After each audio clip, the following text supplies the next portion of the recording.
Minuet by Telemann on page 9. Check out the meter. You'll notice it's 3/4. Let's look at the rhythm patterns throughout.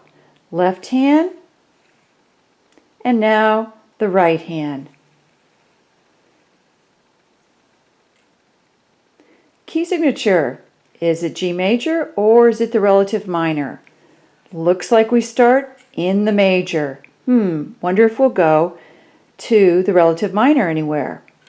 Let's look at the first phrase. 1, 2, 3, 4.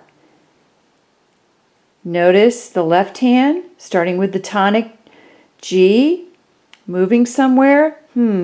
Is that D? Third beat, third measure. Could that be a quick dominant? Moving on. Fourth, fifth, and sixth measures. Continuing on.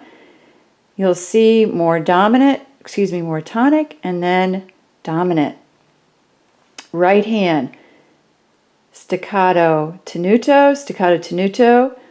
Will we see that again? Stepping up, hanging around, 5-finger pattern, and then moving up the scale, moving into the second phrase, measure 5. Looks very similar to measure 1. How about measure 6? Looks just like measure 2. How about measure 7? Yep, looks just like measure 3. And we end our second phrase with just the tonic note. Continue on with the B section in the similar fashion.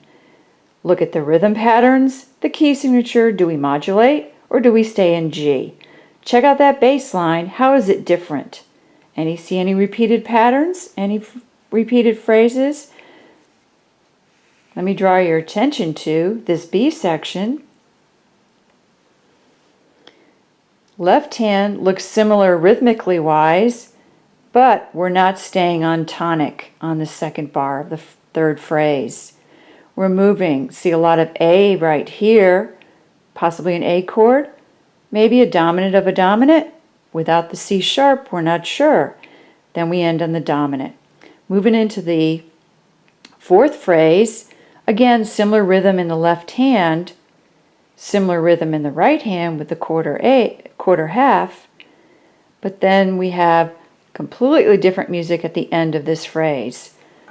Let's check out our last 8 bars. Notice it's very similar to the beginning of the third phrase. Very similar to start. But then with the F natural, what does this mean if we have an F natural? It's just a passing tone? Probably, because we'll be coming back to an F sharp later in the score. Doesn't seem to modulate. But check this out before you begin. Go ahead and tap the patterns now, please. Pause. We're back. You feel the meter, you felt the rhythm. Now establish the key in your hand. Go ahead and play lots of G scales. Play G tonic chords and D dominants and D dominant sevenths. Try to hear the first phrase in your head. Pause. We're back. Okay, it's time to play. Keep your eyes on the music. Keep the steady tempo. Play it slow enough. It says allegretto, but you might want to play it slower. Don't stop. Don't correct. Good luck.